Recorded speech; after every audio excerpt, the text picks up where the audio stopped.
Tirumala laddu కల్తీపై YCP చేస్తున్న ప్రచారాలలో జగన్ దాచేస్తున్న నిజాలను, వాస్తవాలను ఒక్కసారి చూద్దాం. GO number 746, GO number 747. అసలు జీవోలు ఇచ్చింది ఎవరు? రాజశేఖర రెడ్డి గారు ఇచ్చిన జీవోలు ఏంటి?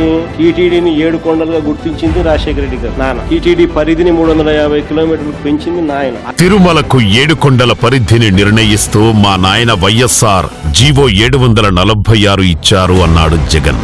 అయ్యా జగన్ గారు, 1870లో బ్రిటిష్ ప్రభుత్వం నుంచి 1986లో ఎన్టీఆర్ నియమించిన చల్లా కొండయ్య కమిషన్ వరకు తిరుమల పరిధిని నిర్ణయించడం జరిగింది. అలాంటప్పుడు 2007లో మళ్లీ పరిధిని నిర్ణయిస్తూ జీవో 746ని వైఎస్ఆర్ ఎందుకిచ్చారు? ఎందుకంటే మీరు ఇక్కడ దాచేసిన నిజం ఒకటుంది. ఈ జీవో కంటే ముందు 7 కొండలు కాదు 2 కొండలే అంటూ 2005 సెప్టెంబర్ 5న వైఎస్ఆర్ జీవో నంబర్ 338 ఇచ్చారు. దీనిపైన తీవ్రమైన వ్యతిరేకత రావడం, భక్తులు ఆందోళనకు దిగడంతో గత్యంతరం లేక 2 కాదు 7 కొండలు అంటూ 2007లో మళ్లీ సవరణ జీవో తీసుకురావాల్సి వచ్చింది. అన్యమత ప్రార్థనలు టీటీడీలోనూ మిగిలిన ఒక 19 గుడుల దగ్గర జరగకుండా కట్టడి చేస్తూ జీవోలు ఇచ్చింది కూడా నాయనే, వైఎస్ఆర్. తిరుమల పరిధిలో ఎక్కడా కూడా అన్యమత ప్రార్థనలు లేదా ప్రచారాలను నిషేధించే జీవో 747 తెచ్చింది మా నాయనే అని చెప్పుకున్నావు, బాగానే ఉంది. మరి నీ పాలనలో తిరుమల బస్సు టికెట్లపై జెరూసలేం యాత్ర గురించి ప్రకటనలు ఎందుకున్నాయి? అన్యమత ప్రచారం. ఆంధ్రప్రదేశ్ రాష్ట్ర రోడ్డు ప్రమాణ సంస్థ తిరుమలకి తిరుపతికి టికెట్ 22/8/2019లో వీళ్ళ గవర్నమెంట్ వచ్చిన తర్వాత పక్కన చూస్తే ఫ్రంట్ లో ఇది ఉంటుంది, బ్యాక్ పోతే తక్కువ ఖర్చు అన్ని సౌకర్యాలతో క్రైస్తవులకి పవిత్ర జెరూసలం యాత్ర. వెంకటేశ్వర స్వామికి దగ్గరికి పోయి యాత్రికులకు ప్రచారం చేయడం విధానం అడుగుతాను. టీటీడీ సంస్థల్లో హిందువులను మాత్రమే నియమించాలని నిబంధన విధించారు. అయితే ఆనాడు క్రిస్టియన్లు, ముస్లింల ఓట్ల కోసం ఈ జీవోలకు వ్యతిరేకంగా హామీలు ఇచ్చిన చంద్రబాబును చరిత్ర ఎప్పుడూ క్షమించదు. టీటీడీ నిధులతో టీటీడీ పరిధిలో నడుస్తున్న ఏ సంస్థలో కూడా అన్యమతస్థుల నియామకం వద్దని మీ నాయనే జీవో తెచ్చారని నువ్వు చెప్పుకున్నావు. కానీ వైఎస్ఆర్ హయాంలో శ్రీ వెంకటేశ్వర యూనివర్సిటీ వీసీగా దేవ సంగీతం అనే ఆయన్ని ఎందుకు నియమించారు?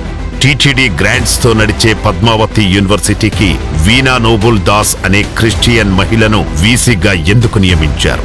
తిరుమలతో పాటు తిరుమల విద్యా సంస్థల్లో అన్యమత ప్రచారం జరుగుతోందని, దుకాణాలు, ఉద్యోగాల్లో అన్యమతస్థులున్నారని ఉడిపి పెజోవర్ మఠం విశ్వేశ్వర తీర్థ స్వామి డిమాండ్ మేరకే అన్నాడు. నియమించిన ఫ్యాక్ట్ ఫైండింగ్ కమిటీ చెప్పలేదా? అంతెందుకు, మత విశ్వాసాల మీద నమ్మకం లేని నాస్తికుడు భూమన కరుణాకర్ రెడ్డిని టీటీడీ చైర్మన్ గా తెచ్చింది మీ నాయన కాదా? నువ్వు నియమించిన వైవి సుబ్బారెడ్డి క్రిస్టియన్ కాదా? దీన్నేమనుకోవాలి? 2019 నుంచి 2024 మధ్య కాలంలో స్వామివారికి జరిగిన పూజల విషయంలో లడ్డూ తయారీలో ఉపయోగించిన నెయ్యిలో ఏ చిన్న పొరపాటు జరగలేదు. కల్తీ జరిగిందని చంద్రబాబు పదే పదే చెప్తున్నా నెయ్యి శాంపిల్స్ తీసుకున్నది 2024 జూలై, ఆగస్టు. అంటే కూటమి ప్రభుత్వం అధికారంలోకి వచ్చాక అన్నమాట. కల్తీ నెయ్యి సరఫరా చేశాయని చంద్రబాబు పదే పదే చెప్తున్నా బోబే బాబా, ఏఆర్, వైష్ణవి లాంటి కంపెనీలకు కూడా చంద్రబాబు హయాంలో అనుమతులిచ్చింది. అంత తక్కువ ధరకు నెయ్యి ఎలా వస్తుందని ప్రచారం మొదలుపెట్టిన చంద్రబాబు తన వాళ్లకు, తన సంస్థలకు కాంట్రాక్టులు అప్పగించే కుట్ర చేస్తున్నారు. ఎలాంటి కొవ్వు లేదని సిబిఐ చెప్పినా, నివేదికలు బయటపెట్టినా చంద్రబాబు తన తప్పుడు ప్రచారం ఆపడం లేదు. నెయ్యిలో కల్తీ జరగలేదు. నెయ్యి శాంపిల్స్ తీసుకున్నది కూటమి హయాంలో. నెయ్యిలో కల్తీ జరిగింది అని జగన్ నియమించిన టీటీడీ చైర్మన్లు ఇద్దరు చెప్పారు. నెయ్యిలో కల్తీ వాస్తవమంటూ 2022 ఆగస్టు 3వ తేదీన ఇచ్చిన సిఎఫ్టిఆర్ఐ నివేదికలో ఉంది. ఈ విషయాన్ని సిబిఐ తన ఛార్జ్ షీట్ లో కూడా పేర్కొంది.